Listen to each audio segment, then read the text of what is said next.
So, what's up mga ka-idol, no? Magandang umaga po sa inyong lahat. Nandito ako ngayon, si Dante Explorer, no?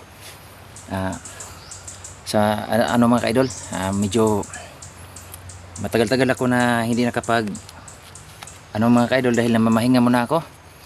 So, ngayon mga ka-idol, shoutout ko po kayo lahat, lahat ng aking mga subscriber, lalo na yung yung sa iba-ibang nandun sa ibang bansa po, lalo na yung shoutout ko po dyan si Ma'am Shi. Magandang umaga po sa iyo, ma'am. At saka po sa lahat ng mga kasamahan ko, sila si Alpha Charles, sila si SG01 po. At saka sa lahat ng mga hunter po, sila Los, Inday Adventure at Jigo po, at saka sila ng lahat ng mga kasamahan ko, ang team. So ngayon, namamahinga muna ako ka-idol, hindi pa ako nakababa sa patag. Doon muna ako kanila ni Lito, no, na kaibigan ko. Hindi mahiya siya na humarap sa kamera mga ka-idol. Balang araw po ipakilala ko sa inyo si Lito. Doon muna ako nagpasamantalang na nakatira mga ka-idol. So ngayon, nagmamasid ako mga ka-idol kung dito sa sa lugar na pinag-explore namin o pinag-explore namin mga team, no, kung okay na ba. Nabalitaan ko lang mga ka-idol na mayroon pa mga ibang mga na maraming mga vlogger na bumabalik sa pagkabandido. So ngayon mga ka-idol, ang pakay ko dyan mga ka-idol na makumbinsi sila, o kung marami pang nabibiktima nila, handa nating iligtas, no. So dito na mga ka-idol, si Dante Explorer. Sana mga ka-idol, hindi kayo nagsawa na manood sa aking mga videos. Paki-share and like lang po sa aking mga videos. Umpisan natin, sana ipagdasal muna natin na sana maging ligtas ang aking pag-explore ngayon. Lalo na yung sa pagligtas sa mga ibang nabibihag. So mga ka-idol, nakaraan na pala na ko yung pamilya ni Dax, na nakasama ko sila Los, no, at saka si Tol Dax, na iligtas yung pamilya niya, na i-rescue. Meron pang kakulangan mga ka-idol, dalawang anak niya hindi pa namin na iligtas buong pamilya niya, kasi yung asawa lang niya at saka yung maliliit niyang anak, at meron pang dalawa daw na doon pa sa kamay ng mga bandido. So ngayon mga ka-idol, hindi ako magsawa na o hindi tayo titigil hanggat hindi natin mailigtas, no, ang pamilya ni Doldax at saka iba pang mga nabihag na mga kasamahan ko. Kaya mga ka-idol, patuloy natin. Namimiss ko itong lugar na ito. So wala na yung bahay ko mga ka-idol. Talagang sinusunog ng mga bandido yung bahay ko. Kaya alaala na lang po sa akin. So ito na mga ka-idol, na hindi pa ako nakapagbaba doon sa patag. Maisip ko lang na pag once na ako na makauwi doon, hindi na ako babalik dito. So ngayon, pagsamantalahan mo natin mga ka-idol, na habang dito ako sa bundok, yun na nga yung sinasabi ko, hindi ako titigil hanggat hindi ko matapos yung aking mission. So yun na nga mga ka-idol, hindi ko rin alam kung hanggang kailan matutulukan tong ganitong na to, yung mga karahasan ng mga bandido, ng mga masamang mga bandido po. So ito mga ka-idol, patuloy tayo maglakad.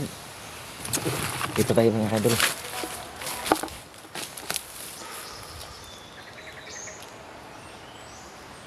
Parang may narinig ako mga ka-idol na nagsasalita.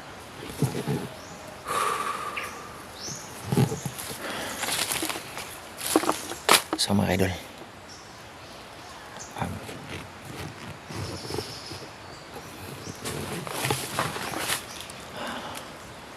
napakaliblib yung lugar na ito mga ka-idol. Talagang masukal na masyado. Kita mo naman sa puno mga ka-idol. sobrang laki. Parbuyag lang. Parbuyag. At saka mga kaidol, ano kaya ito? Treasure po yata ito. Ito mga kaidol. Nakita niyo mga kaidol. May narinig ako na medyo maingay doon mga kaidol. Sa ano, sa unan. Kaya hindi tayong kumpiyansa mga kaidol. Kaya hindi natin kakampihan.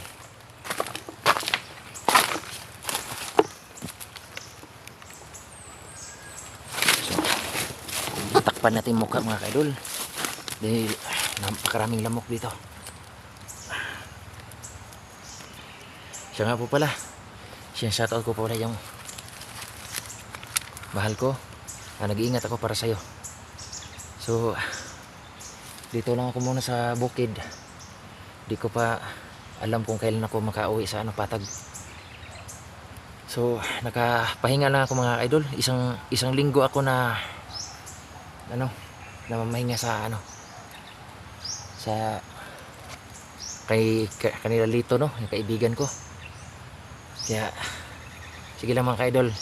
Dito sa dito sa aking vlog, nagpapasalamat po ako talaga sa kanya dahil tinanggap po ako ng kaibigan ko na si Lito na walang pag-aalinlangan. Tinanggap niya ako na bilang isang tunay na parang tunay na kapatid. Kaya pagdating ng panahon mga kaidol, makilala nyo rin siya. Ipakilala ko kasi iba talagang taong bundok mga kaidol. Talagang mahihiyain. Kaya hindi ko naman siya pilitin, baka maano siya sa akin. Ma-open siya sa akin. So, mga kaidol, tuloy tayo.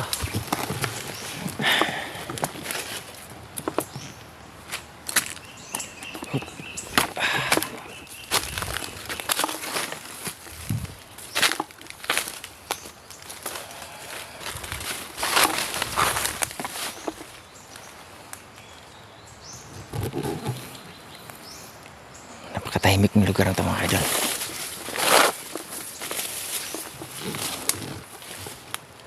Sinashoutout ko pala dyan.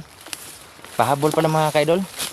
Sinashoutout ko pala dyan sa Bunso. Si Bunso si Bunso, shoutout ko pala dyan kay Bunso. Sa taga El Nido, Palawan po. At saka shoutout ko po pala si dyan, si Yongyong. Si Yongyong po. Sa taga El Nido, Palawan. At saka shoutout ko po pala dyan sa Liminangkong po. Shoutout po kayo dyan lahat. So,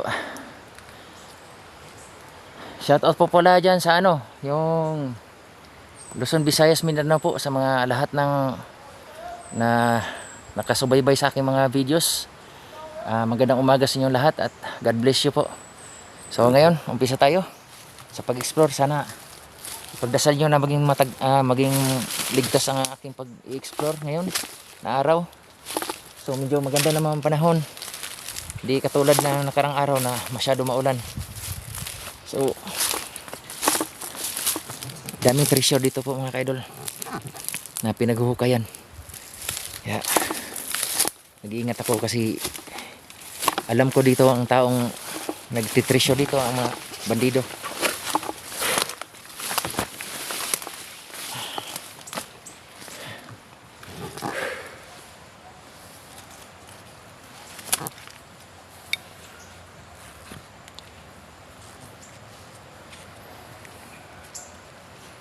So mga kaidol,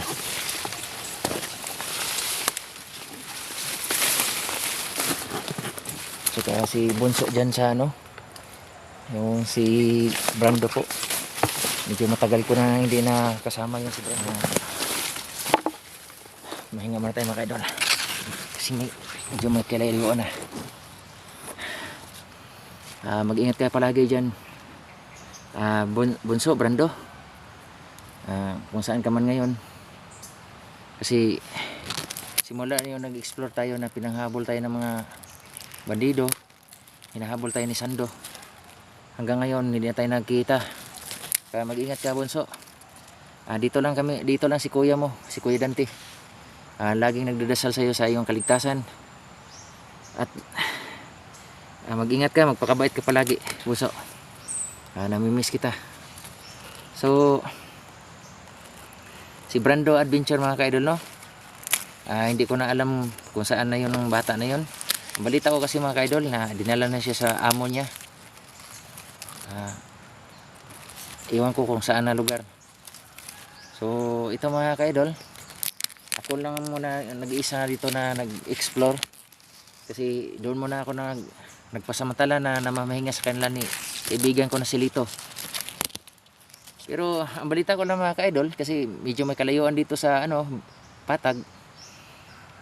Mayroon akong mga kasamahan na nabibihag. So ngayon mga ka-idol, kaya nagbabasakali ako dito, pumunta dito sa area na to mga ka-idol. Baka may matagpuan ko sila at mailigtas. So talagang hindi ako makatulog mga ka-idol, o nakonsensya ako dahil sa pamahinga ko doon na kanila nilito. Nabalitaan ko yan, pero iwan ko lang kung totoo ba. Kasi alam mo naman yung bundok mga ka-idol, wala tayong TV, walang signal, walang internet connection. Kaya hindi ko na monitor. At saka yung sa lahat ng mga ka-idol, kasamahan ko nung nakaraan sa team She Warriors, shout out ko po kayo lahat. At lalo na yun Ma'am She. So mga ka-idol, narinig nyo mga ka-idol, ang daming mga dito, yung mga maliliit yung mga ka-idol, pero malaki ang boses nila. Sarap yan makahuli tayo mga ka-idol, kasi sarap ihawin yan. Mga manok sa bundok mga ka-idol. At saka marami ring mga ahas na mga baboy damo dito.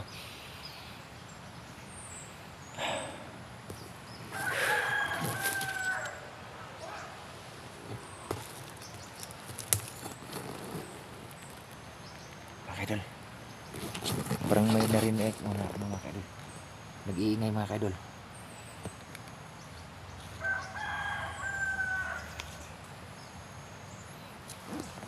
Patuloy tayo mga ka-idol. Ganyan talaga mga ka-idol, parang namimiss ko kayo. Kaya siyempre itong cellphone ko mga ka-idol, kinakausap ko dahil dito sa pamamagitan nitong dito nyo masubaybayan yung aking pag-explore. So mga ka-idol, sana kayo mga ka-idol patuloy kayong sumusuporta sa videos. Paki-follow and share na lang po, malaking tulong na po yan sa akin. So na makasahod man din ako sa sa aking YouTube channel mga ka-idol. Sana kayo sila, sana hindi totoo na naging nabihag kayo.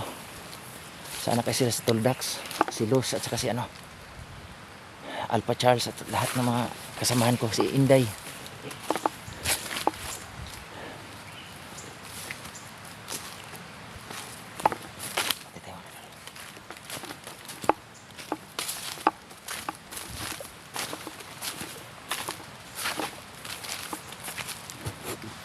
Medyo may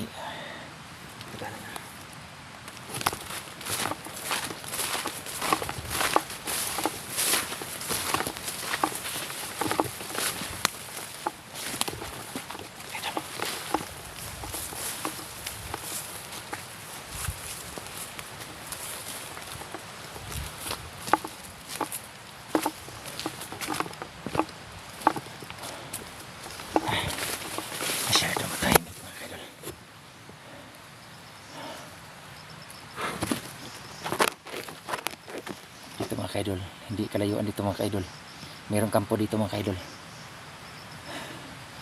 Kilala niyo si yung nakaraan, collaboration kami ni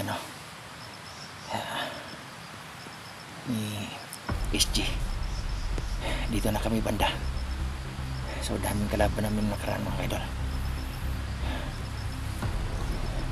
lalo yung nagpapanggap na na siya ang humawak sa mga pamilya ni Dax dito yung mga ka-idol. Kaya alay ka na yung maging alerto ako mga ka-idol. Mahirap naman, mabulaga tayo, maisahan tayo.